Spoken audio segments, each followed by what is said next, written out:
Сайн байцгаана уу? Та бүхэндээ энэ өдрийн мэндийг хүргэе.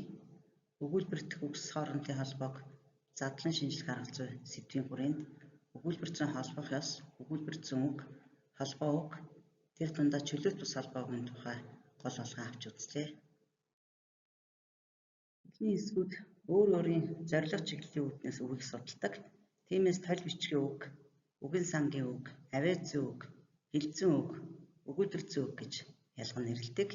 Хэлцэн үг буюу өгүүлбэр зүйн үгийн тухай ойлголтыг таниулахдаа үгийн сангийн үг, хэлбэрцсэн үг, өгүүлбэр зүйн үг гэсэн юм ялгаж бүлэглэсэн жишээнүүдийг ажиглуулад яагаад хэлцэн үг, яагаад өгүүлбэр зүйн үг гэж нэрлээд байгаагийн учрыг хэлүүлэхийг зорддог. Энэ мэт бүлэглэсэн жишээг хүүхдүүд ажиглаад үгсэн сангийн үг бол хүн ба юм үзэгдэл, шинж чанар, үйл байдлыг нэрлэн заасан ямар нэгэн хэлцэн хэлбэргүй үг гэдгийг ялгаж хардаг. За хэлбэрцсэн үг нь үгсэн сангийн үг дээр хэлцэн нөхцөл, задлаг хэрэглүүр зарим үг нөгөөтэйгөө үндэс хэлбэрээр холбогддог гэдгийг олж хардаг. Мөн одоо өгүүлбэр зүйн бүтцэд орсон хэлбэрцсэн үгийг бол өгүүлбэр зүйн үг гэж нэрлэдэг юм байна гэд ялгаж салгаж ойлгодог.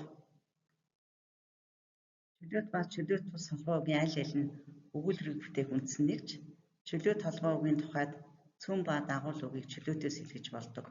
Өгүүлбэр зүйн угсруулах холбоонд голлон суурилдаг, захирах үүрэг хамааралтай байдгийг хэлний баримт жишээн дээр ажиглуулад яагаад чөлөөт холбоо гэж нэрлэсний учрыг өөрсдөр нь тайлбарлуулахыг чухалчилдаг. Чөлөөт бус холбоогийн тухай таниулахдаа мөн хэлний баримт жишээн дээр чөлөөт холбоогтой харьцуулан ажиглуулад чөлөөт бус холбоог нь хэд хэдэн үг утгын талаар нэгдэж утгууны шинэ нэрлэлт үүсгдэг, шууд бус утгатай байдаг, өгүүлбэрт нэг гишүүний үргээр ордог, бүрэлдэхүүнт үгсийг нь чөлөөт холбоогтой адил сольж сэлгэж болохгүй гэдгийг сайн ойлгох хэрэгтэй байдаг. Чөлөөт холбоог нь гол төлөв өгүүлбэр зүйн угсруулах холбоон дээр суурилдаг бол чөлөөт бус холбоогууд нь зэрэгцүүлэх, угсруулах, харилцан угсруулах холбооны аль алин дээр нь суурилж бүтдэг. Суралцагчдын хувьд анги танхим, алаг цог гэх мэт үгсийн сандсан оршин холбоогуудыг зөв таньж олж чаддаг. Харин морин хуур, ансын навч гэх мэт угсруулах холбоонд суурилсан үгийн сандсан холбоо үгийг чөлөөт нэрийн холбоогтой хольж солих тохиолдол байдаг. Учир нь эдгээр үгүүд нь өнгөн талаасаа харахад тодтогч-тодтгуулагчийн харьцаатай чөлөөт нэрийн холбоогтой адилхан харагдаад байдаг. За мөн магнит тэнийг сархинаг нь хадах гэх мэт утга зүйцсэн холбоогууд харилцан угсруулах холбоонд суурилж бүтдэг учраас өнгөн бүтцийн талаасаа өгүүлбэртгүй өгүүлбэр харьцаатай харагддаг учраас хэлцээ утгыг сайн анзаарахгүй чөлөөт холбоог мэтээр ойлгож алдаа мадаг гаргаад байдгийг анхаарах хэрэгтэй байдаг. Чөлөөт бус холбоогийн утга хэлбэр бүтцийн талаас үгийн сандсан, утга зүйдсэн, бүхэл зүйдсэн, ил зүйдсэн гэж ангилж байна.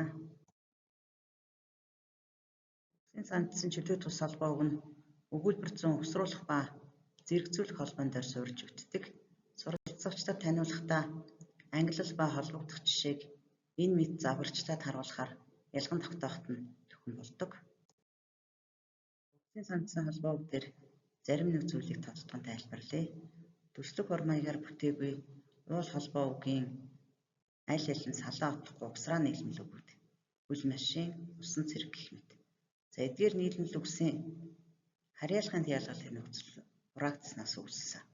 Харин элсэн чихэр гэх юм бол энэ нь бол ажилтгсан утгатай утга зүйцсэн холбоо болно.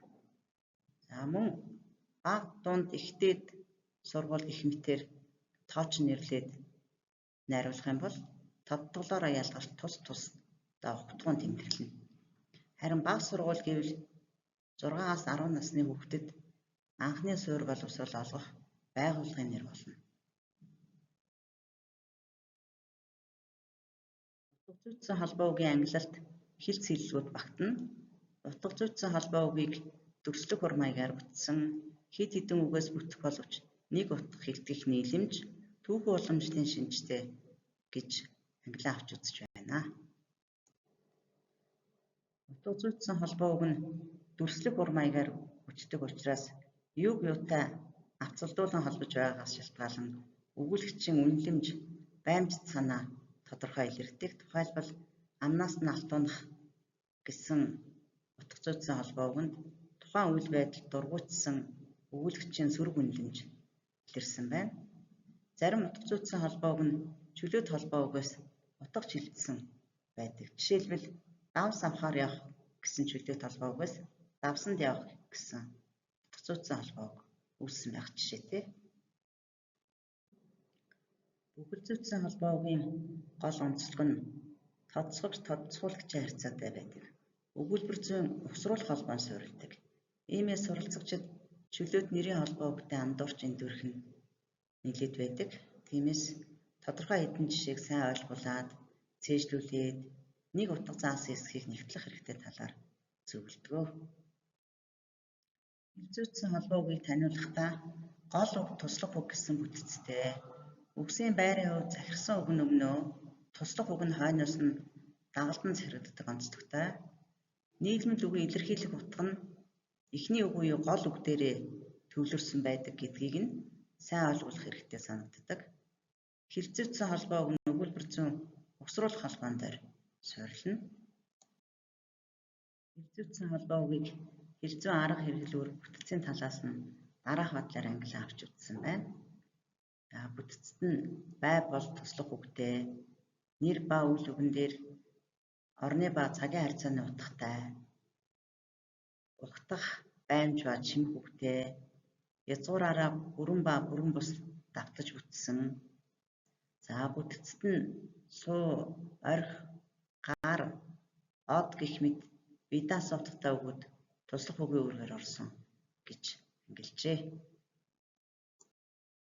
Өгүүлбэр дэх үгсийн холбоонд тулгуурлан энгийн, хэлхэц, нийгмэл өгүүлбэрийн түвшинд бүрэн задлал хийхэд дараах алхам дарааллаар ажилуулдаг.